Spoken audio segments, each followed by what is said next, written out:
Hey everybody, Nick here, and today I got a review for you of this little guy right here. This is the Artisan Cutlery Sea Snake pocket knife designed by Mike Emler. First off, though, in the name of full disclosure, this is, by the way, a fixed blade knife, which is why you'll see the sheath here in a second. But first off, in the name of full disclosure, this guy was sent to me by Mike Emler himself. Reached out to me, said, hey, Nick, you want to check one of these guys out? You know, Mike, full disclosure also, I know Mike pretty well. He's local in the San Diego area, a great guy. But nonetheless, he asked if I want to check one of these guys out, and I said, sure, why the heck not? But I sent him, as always, my disclaimer, look, he knows how I roll, right? Told him I was going to talk about the good, the great, the bad, the ugly, might be a gem, might be junk. He still sent it along. Nonetheless, we have to assume this is absolutely the best quality controlled one of these guys ever, because it's not only coming from the maker, but it's coming from the designer, and it's going to a picky bastard. So, nonetheless, we have to assume that's the case. And I'm doing my best not to let any of that affect the nature and quality of my review. Next thing, size comparison. This guy is a relatively small knife right here. Here it is against the Spyderco Delica in the VG10 steel. Why did I specify that? Anyways, here it is against the Ontario Rat number 2 in your D2 steel and your Spyderco PM2 in your S30V steel. There you go. Problem solved. Next thing, what the heck is the Sea Snake? Well, like I said, this is a knife designed by Mike Emler, and it comes out of the box with a little the beaded cord as well as a sheath, and you can get a secondary set of straps to mount on this guy so that it'll go onto your belt and whatnot. We'll talk about that in a little bit here. But nonetheless, there's that. And then finally, this is going to be a relatively quick review. I'm just going to talk about the good stuff and the bad stuff because honestly, for me, small fixed blades aren't really a super practical part of my everyday life. I know a lot of folks love them. I know there's a lot of interest, and there was a lot of interest in this guy, but you know, that's not an area where I spend a whole bunch of time. So I'll do occasional videos with them, and I got, you know, a couple of more coming up. I got the little, this little weird CRKT guy coming up here soon. But nonetheless, this is definitely out of my wheelhouse, so to speak, and so I'll just keep it to the positives and to the negatives. So let's go on ahead and jump into what I'm liking about this guy, what I'm not liking quite so much. On the liking side, I like the size of it a lot, actually. I mean, to be fair, this is complete bias. I'll go ahead and measure it here. Blade length is a little weird because, well, the handle is sort of... But anyways, we're coming in someplace in the vicinity. In terms of sharpened blade length, we're around 2.5 inches. In terms of legal blade length, we're probably just over 3 inches if the cop doesn't like you. And in terms of your overall length, we are just over 6 inches, maybe even 6.75, well, maybe even 7 inches. Anyway, someplace in that vicinity. So it's not a particularly large knife, and it's also not a particularly thick knife, which brings me to the next thing I like, which is that the knife itself is actually quite thin. The blade stock on it is quite thin, and the knife itself carries quite thin. This is the reason they include this little guy here is so that it can be a neck knife. And look, for me, neck knives not really a category. I tried wearing a neck knife exactly once, and it was just like, why, I'm wearing pants. Why do I need a neck knife? But anyways, for the non-pants wearing crowd, that is, well, and maybe a crowd not wearing pants, you could actually conceivably put this guy around your neck. It's going to be a little bit big and bulky, particularly in terms of the sheath. And of course, this strap mechanism here you can take off altogether. But nonetheless, it's not so big, it's not so thick and heavy that it becomes implausible in that particular carry modality. More importantly, in the way that I did very briefly carry this guy around the house was that you can put this guy using this pair of straps here, because it is relatively thin, and these straps take a little doing to get snapped in place, particularly this one. There we go. That's in place. What you can do is actually slip this guy onto your belt.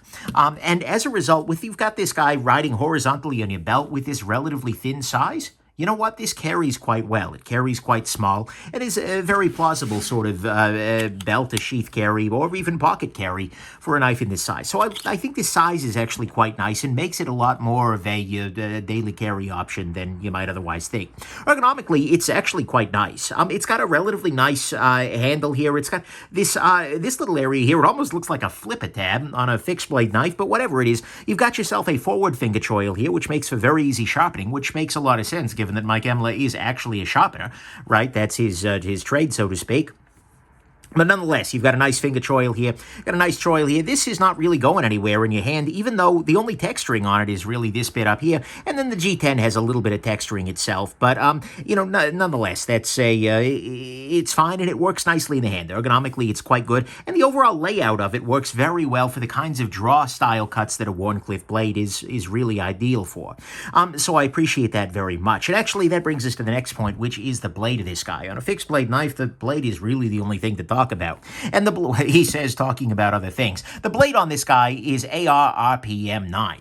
This is Artisan Cutlery's proprietary steel, and it's not really that proprietary, right? I think it's 9, is it 9CR, powder metallurgy? Anyways, it is a relatively basic steel that's just been done using powder metallurgy, which makes for smaller carbides, which is a very fine steel, right? It's one of those steels that's it's good to go for everyday carry, right? I've had it on the CJRB Re and I liked it. It's a solid steel. Well, technically steels are generally solid as a matter of course, at least at room temperature. Anyways, I digress. This guy, the steel on it is absolutely fine, and more importantly, though, the blade on it is nicely done. This comes down to a very, very nice and thin edge right here, and very nice and thin up here. This is not going to be your beating the heck out of a tree stump in the backyard knife. This is not something I would be using to pry, but for utility cutting, oh yes. And actually for utility cutting, a straight Warncliffe style blade is a joy. And I say that for a couple of reasons. I mean, A, it makes it so that if you've got yourself a good old-fashioned sharpening stone, like this little guy here, it's so very, very easy to sharpen this because you just kind of set it down and then you draw it along. And I'm sure my sharpening technique is being judged at the moment, but still, these kind of Warny blades make it very easy to sharpen on a flat stone, just going back and forth as you see fit. He says, telling a sharpener how to sharpen his knife. Anyways, I digress. So this is very, very nice, and this kind of blade shape is really good for things like cutting closed cell foam. It's really good for all kinds of things. So this Warny style blade is always something I'm going to appreciate. Then finally, the thinness of the blade, along with the thinness of the knife overall, and the relative, well, lack of bulk here, make this guy relatively lightweight. For a full fixed blade, we're looking at 2.31 ounces here. That's pretty good. And remember, again, the blade length is something closer to 3.25 inches. Yeah, this is a very light little fixed blade knife. And I appreciate that. And again, it makes it relatively plausible around the neck, if that's your style, and quite plausible around the belt. And by the way, speaking of the belt, I should probably comment on that as well, just because I think the sheath is pretty well done. It is a taco style, appears to be Kydex. I can't guarantee you that it's not a some other kind of polymer, but nonetheless, it sure is Kydex-y. You can see here that you've got the drainage hole at the tip there, which is always a good idea. You can put the knife in here, and you see just the tip is down there at the bottom. This will allow any water that gets into the sheath to drain out pretty naturally. It has all of these little side holes here, and actually, it comes with these little, I don't know if it comes with the straps or if those are extra, but nonetheless, those little straps are actually quite brilliant. Let me remove one of them, just so you can see here. Is this the proper size Phillips? I do not believe it is. It is not. Hold on just a second here. Let me grab. Come here, Phillips head screwdriver. There it is. Alrighty. But what you can do, actually, is just remove this entire affair by unscrewing this little bit right here. You may have to put a flat head in the back there, but in this case, I sure didn't. Then the whole shebang just disassembles itself. He says, well, having to forcibly disassemble it. But it is quite straightforward from there to take it apart. Come on, bro, he says. Quite straightforward. There we go. And what we see here is there is just another hole here, and there is another one right under here as well. But that makes this guy have a little bit more in the way of versatility. So, at least to me, all of that is the good on this guy, is that it is relatively thin, it's relatively lightweight, the ergonomics on it are quite good. The blade is excellent, being both the AR-RPM 9, oh, good God, as well as a very nice little blade shape and profile, and it's actually quite lightweight with a sheath that I think is quite effective. On the bad side, a couple of little details on it. One thing is that this is a relatively short handle on it, right? And it has the tendency to be a little bit on the cylindrical side. As a result, as you're using it, there is a little bit more in the way of tendency to rotate on this axis. It's not a terrible thing, but especially if you compare it to a knife that has a fair amount of vertical height to it. For instance, this is an unrelated knife, but this is the Real Steel Racotte, and it is a knife that has a lot of height to it. It is a very tall knife, and in the hand, this has zero chance of rotation along this axis, whereas this one kind of does. This isn't the end of the world, and especially given that you've got the good grip on this guy via the blade, this sharpening choil, which by the way is nicely chamfered and rounded in there, makes this so it's not really going to rotate much, but it does still get that feeling a little bit of going back and forth and being a little fiddly on this dimension.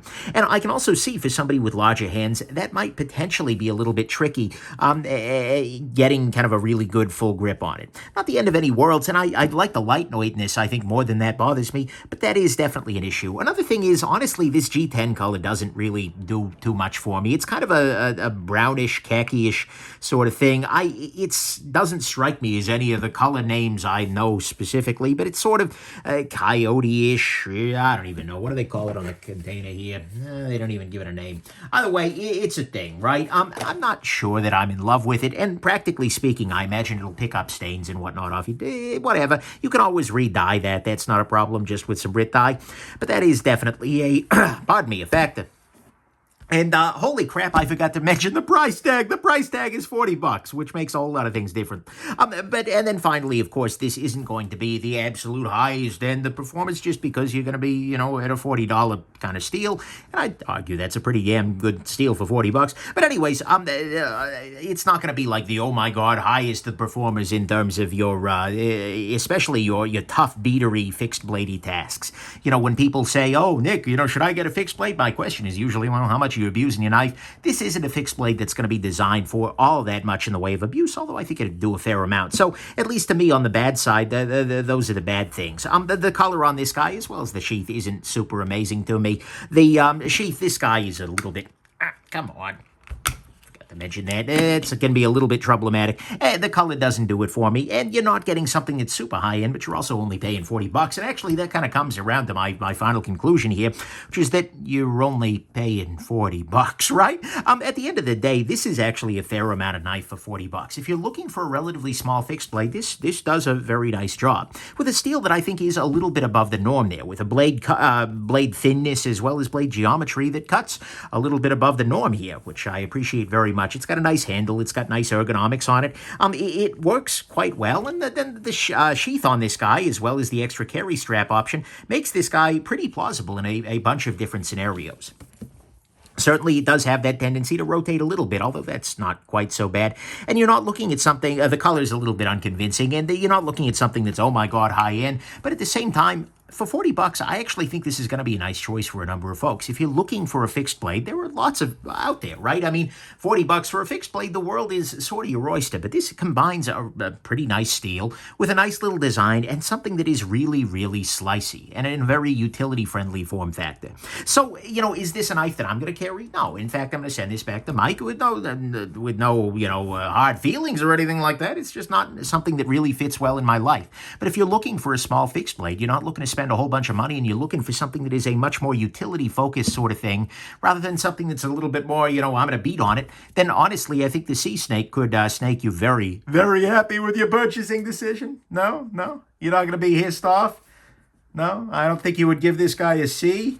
You might give it a solid A, maybe? No? Okay. Anyways, hope this has been interesting. You'll get it in a parcel. Get it? Because parcel now? No? Okay. I'm going to stop before it goes out of control here. So I hope this has been interesting to you and that you have yourselves an absolutely wonderful day. Bowing now. Okay. Bye now.